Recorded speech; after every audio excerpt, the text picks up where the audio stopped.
Okay, welcome back. We're on page 13, talking about the parts of a URL. And I mentioned that www could be not there at all. That's one option.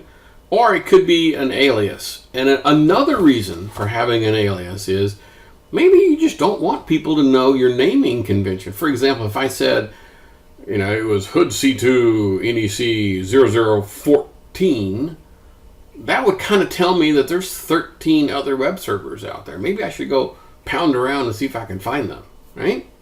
It would provide you a little bit of information. So a lot of people just don't want to use their honest to God real machine names. So there's some trickery that goes on that makes www an alias to a particular server. That way you don't have to know the server name. Okay. They talk about the top level domains, the TDLs. How's that for a cool acronym? And so you know this. We're talking about the .com and .mil and .edu and .gov, those guys. Okay. Those are what's called the top level domains. So essentially, if you were to build this sort of like in a pyramid shape, right? the one on the end is the one that's going to be at the top of the pyramid. So net. And then you go down to web dev foundations, and then you go down to www. Okay.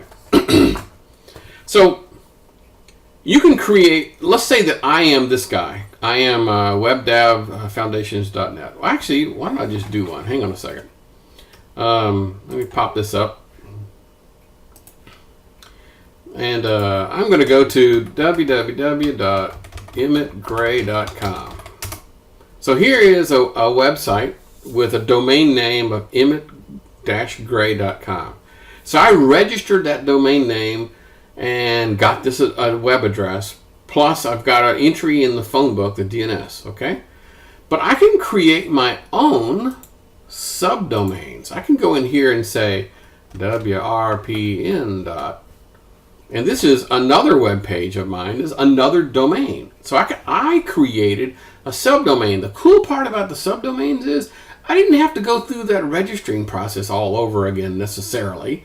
I could have just told the phone book, oh, whenever you get to something that you don't know, just pass it down to me and I'll figure it out. In other words, I don't have to go tell everybody's phone book. The only phone book they need to know is the top one, the Emmett-Gray one. They don't need to know any subdomains. I can handle that myself. So you can create your own. There's another one called the generic top-level domains, GTDLs.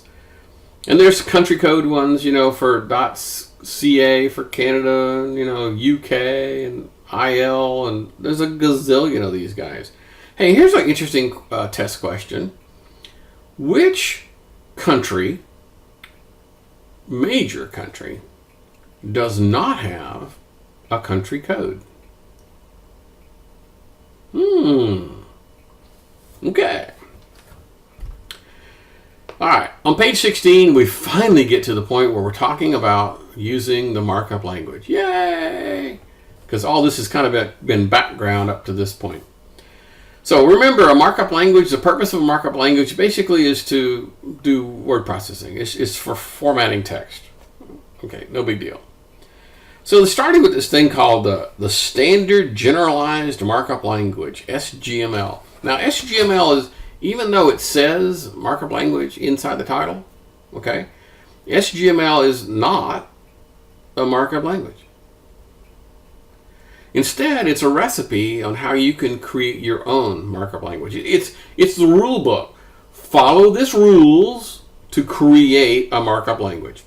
Cool. Now, let me tell you, those rules are huge. If you were to ever download the entire SGML specification on how to create a markup language, it is monstrously huge. I mean, huge, huge, huge. So no one uses all of the features of SGML. They just pull out, well, I'll use this piece and this piece and this piece, and we're going to skip the rest of that. And thank goodness they did. Okay. So hypertext markup language is sort of like using just a subset of those set of rules, and it uses these tags. And you know what we're talking about. If I go to Notepad, and I can create a tag. So I can create a tag called, HTML. Well, only if I can type. So little angle brackets. That's what most people. The proper term is this is an HTML element. Okay, great. Nobody calls them elements outside of textbooks. Everyone calls these tags. So that's a tag, an HTML tag. And so if I want to make something bold, I would go in here, for example, P is for paragraph. Don't worry about this. The next chapter, we're actually going to do this for real. I'm just trying to make a demonstration here. So I don't know. The book is strong. Wrong. Okay. So I've created a P tag, and don't worry about it. And then I want to make this word come out bolder somehow. So the book is wrong, strong words. And so that's how you do. So this means in word processing, this means I need a paragraph. And this means I want to put this in bold or something similar to bold. That's what tags are all about. Okay. The next thing they can talk about is extensible markup language, XML. And XML was developed along the same lines as HTML years later.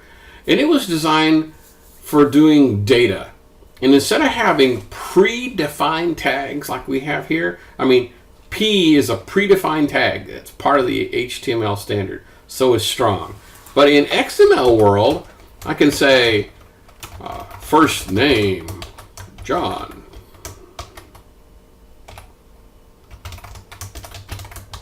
And trust me, there is no predefined tag called first name. Okay, not anywhere. So XML basically was designed for data. And you can make up the tags as you go along. If you need a tag for first name and another one for last name, great. So you get to invent your own tags as you go. Not so in HTML. You have to use the ones they provided. Cool? Okay. There was one called XHTML, Extendable hypertext markup language. Basically, it was the melding of the two. It was basically the melding of the XML style and HTML4. And it was around for a while, but quite frankly, since HTML5 standard's been out, XHTML essentially is gone.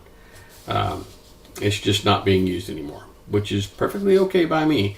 The XHTML was very, very strict. Regular HTML5 is not quite so much. So the current standard, as we mentioned, is HTML5. Hey, did you notice I said standard? And I just told you that it's not really a standard, it's a recommendation. But hey, everyone calls it standard. So the current standard is HTML5. Okay, cool. And so that completely replaced HTML4 and XHTML.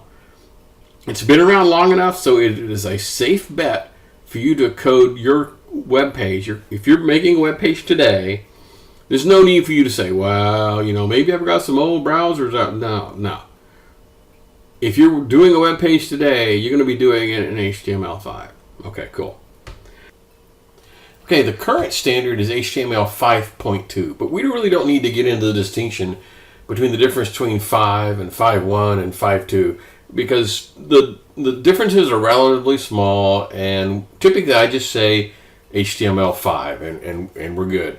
Now the thing is, these things never end. The standards committees don't just go up to a point and stop. As soon as they publish a final recommendation, they're already working on the next one. Now, thankfully, it's not going to be replacing. There was a sharp jump in technology and learning between HTML4 and HTML5. If you learned over here and you were trying to do it over here, But the difference between 5 and 5.1 and 5.2, no big deal. Okay. On page 17, they go through the popular uses of the web. I'm going to skim through this quickly because this stuff is so incredibly obvious. Shame on you if you don't already know this. E-commerce, yeah. Doing business over the web. Okay. Mobile, yeah. Basically doing business with your phone. Or a way I like to describe it is traditional e-commerce is doing business over the web while sitting down. And e-commerce is doing business while standing up. typically on a phone or a tablet. Blogs, okay, everyone knows this stuff. Wiki is where everyone gets to play, like Wikipedia. Social networking like Facebook, geez, I shouldn't have to tell you about that. Cloud computing, we're going to be talking about that some. Basically, where cloud computing basically says, the infrastructure, the server and how it's connected to all that stuff is just not my concern. You just give me a spot to put, for example, my web page is hosted by another company. So, how's that server doing? I don't know. Not my concern. I don't have to deal with it. I don't have to do virus updates and patches on the server because it ain't my server. I did it in the cloud. Really simple syndication, like basically a newsreader, podcast where you listen to somebody drone on about some goofy topic. Web 2.0. Now, this is the one that's kind of weird. This is kind of sort of like a marketing term that I've heard people use. So, essentially what it means is a dynamic web page where you can add content. Web 1.0, I guess, could be considered what's called static web page, like this one. This is a static web page. There's no opportunity for you to go here and add any content whatsoever. But contrast that to Facebook, where you go to the Facebook and you can upload photos and add content. So Web 2.0 is all about you adding content. Okay, cool. The chapter summary on page 21 is probably pretty good. I recommend you go through, look at the key terms to make sure there's something in there you don't understand, and maybe even look at the review questions, although I don't use the questions out of the book. Okay, ladies and germs, we have made it through chapter 1. And I'll see you guys again in the next chapter.